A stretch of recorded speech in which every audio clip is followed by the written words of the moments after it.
हड़िप्पा बल्ले बल्ले। SPSC assistant professor की भर्ती का कोरेजेंडम आ गया है। पिछली वीडियो में हमने डिस्कस किया था, उसमें मैंने बताया था कि इस वीक आपको ये कोरेजेंडम देखने को मिलेगा और ये सोमवार को ही आपके सामने प्रस्तुत है। जानते हैं विस्तार में। ये बात तो श्योर है कि री एडवर्टाइज नहीं हो रही है ये भर्ती, जो काफ़ी यूट्यूबर्स कह रहे थे री एडवर्टाइज होगी। मैंने पहले भी कहा था कि ये री ओपन के चांसेस पूरे बन रहे हैं, री ओपन ही होगी और कोरिजेंडम नेट के रिजल्ट के बाद आएगा। तो देखते हैं, पॉइंट वाइज समझने की कोशिश करते हैं इसको, किस किस को मौका मिल रहा है फॉर्म भरने का। इसके अलावा क्या करेक्शन करने के लिए भी मौका मिलेगा, या सर्टिफिकेट अपलोड करनी है तो कौन सी अपलोड करनी है, जिसने पहले अप्लाई किया था उसके लिए क्या इंस्ट्रक्शंस हैं, और जो अभी फ्रेश अप्लाई करेंगे उनके लिए क्या इंस्ट्रक्शंस हैं, किस किस कैटेगरी के लिए क्या क्या इंस्ट्रक्शंस दी गई हैं। अलग अलग इंस्ट्रक्शंस दिए हैं कि लंबा चौड़ा कोरिजेंडम है, इसको पॉइंट वाइज जानिए ताकि कोई भी गलती आपसे ना हो। और अगर पिछले बार कोई गलतियां कर दी थी और आप उसके लिए पछता रहे थे तो भगवान ने आपको एक और मौका दिया है, उसको करेक्ट कर दिए, ठीक है।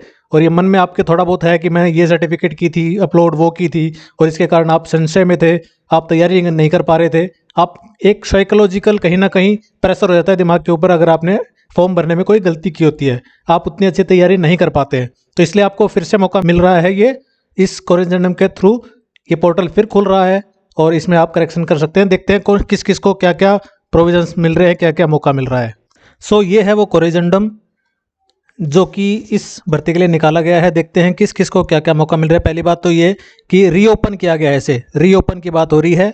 और रीओपन कब से कब किया जाएगा, 1 मार्च 2025 से लेकर 15 मार्च 2025 शाम को 5 बजे तक इस फॉर्म को रीओपन किया गया है। इसका मतलब ये है कि जो जिन्होंने पहले से अप्लाई किया हुआ है उनको अप्लाई करने की जरूरत नहीं है, नए कैंडिडेट्स अप्लाई करेंगे। जिनका अभी पिछले 2-3 दिन पहले नेट का रिजल्ट आया है वो इसमें अप्लाई कर सकते हैं। इनमें अलग अलग कैटेगरी के लिए अलग अलग इंस्ट्रक्शंस हैं। देखते हैं, पहली इंस्ट्रक्शन है एससी कैटेगरी के कैंडिडेट्स जिन्होंने पहले है अप्लाई किया था, उनके लिए क्या है, उनके लिए कहा गया है कि जो अब डीएससी कैटेगरी के अंतर्गत फॉल कर रहे हैं वो डीएससी कैटेगरी का सर्टिफिकेट इश्यू करवाएं और उसको अपलोड करें। और ये सर्टिफिकेट है, ये गवर्नमेंट के, ये फलाना नोटिफिकेशन है जो 13 नवंबर 2024 को आया था। इस नोटिफिकेशन के तहत डीएससी कैटेगरी सर्टिफिकेट इश्यू करवाना है इनको। ऐसे कैंडिडेट जो अभी अप्लाई करेंगे, डीएससी और ओएससी के कैंडिडेट्स जो इस कोरिजेंडम के रेस्पॉन्स में अभी अप्लाई करेंगे, उनके लिए है कि आप ऑनलाइन एप्लीकेशन सबमिट करें और क्लियरली मेंशन करें एससी और डीएससी कौन सी, ओएससी या डीएससी कौन सी आपकी कैटेगरी है, और लेटेस्ट सर्टिफिकेट आप अपलोड करें। तीसरी कैटेगरी है ऐसे एससी कैंडिडेट्स जिन्होंने पिछले बार फॉर्म तो भर दिया था लेकिन वो अपने ड्यूली साइंड एप्लीकेशन फॉर्म फिर से उसका प्रिंट आउट करके जो हमें वापस जमा करना होता है वो उन्होंने नहीं किया था, या गलती से गलत फिल कर दिया था, एररनेसली फिल्ड, उन्होंने एरर कर दिया था। वो क्या करेंगे, उनके लिए इंस्ट्रक्शन है कि उनको पहले से जो फॉर्म भरा था उसको कैंसिल करना होगा। Would have to cancel their already filled application form and submit fresh. दोबारा से फ्रेश अप्लाई करेंगे, उनको करेक्शन का मौका नहीं मिल रहा है। याद रखिए, उन्हें अपना कैंसिल करना पड़ेगा और फिर से आप फ्रेश अप्लाई करो और फिर से आपको फीस पे करनी पड़ेगी, ठीक है। इसमें क्लियरली मेंशन है कि the fee already paid with the earlier application form will not be adjusted against the new application form. तो वो फी इसमें एडजस्ट नहीं की जाएगी, आपको फिर से फॉर्म भरना पड़ेगा। इसमें एक चीज़ और मेंशन की है कि कुछ बाइफर्केशन के बाद ऐसा भी होगा, मान लो ऐसा है कि भाई एससी कैटेगरी में एक ही पोस्ट थी तो या तो वो ओएससी को जाएगी या डीएससी को जाएगी। अगर ऐसा कुछ होता है तो उस कैटेगरी के जो भी कैंडिडेट होंगे उनको जनरल कैटेगरी में कंसीडर कर लिया जाएगा। No post is available under sub category DSC और ओएससी एज द केस में be, the candidature of such candidates will be considered under general category.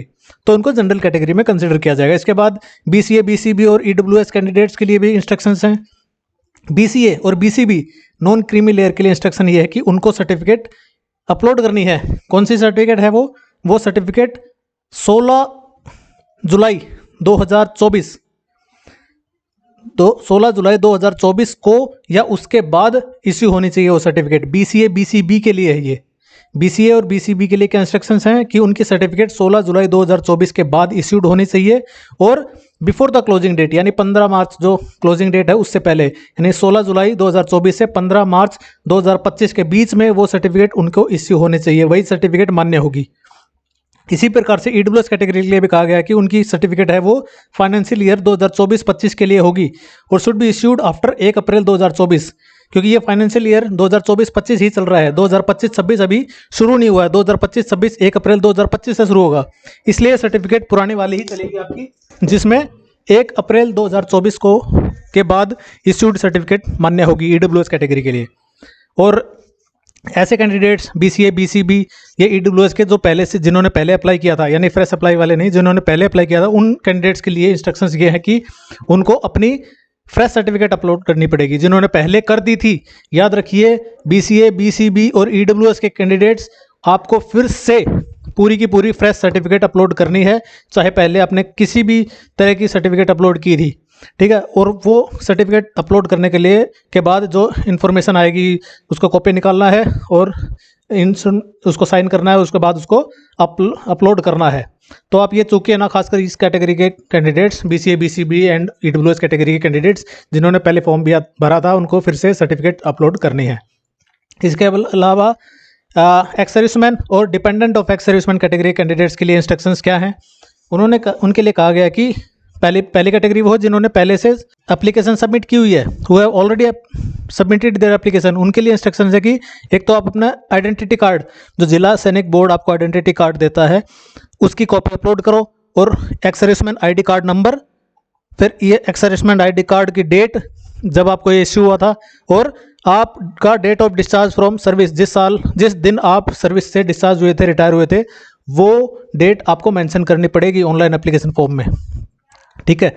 और आप अपनी एलिजिबिलिटी सर्टिफिकेट भी अपलोड करेंगे, जिला सैनिक बोर्ड जो आपको देता है वो।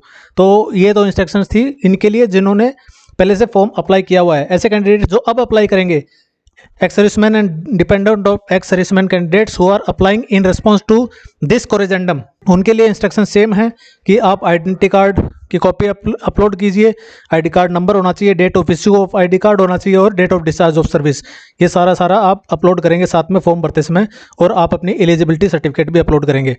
इसके अलावा लास्ट में नोट दिया गया है कि ऐसे सारे कैंडिडेट्स जिन्होंने भी इसके लिए अप्लाई नहीं किया था, वो सब के सब अप्लाई कर सकते हैं, यानी जनरल कैटेगरी के कैंडिडेट्स के लिए भी ये सब खुला हुआ है।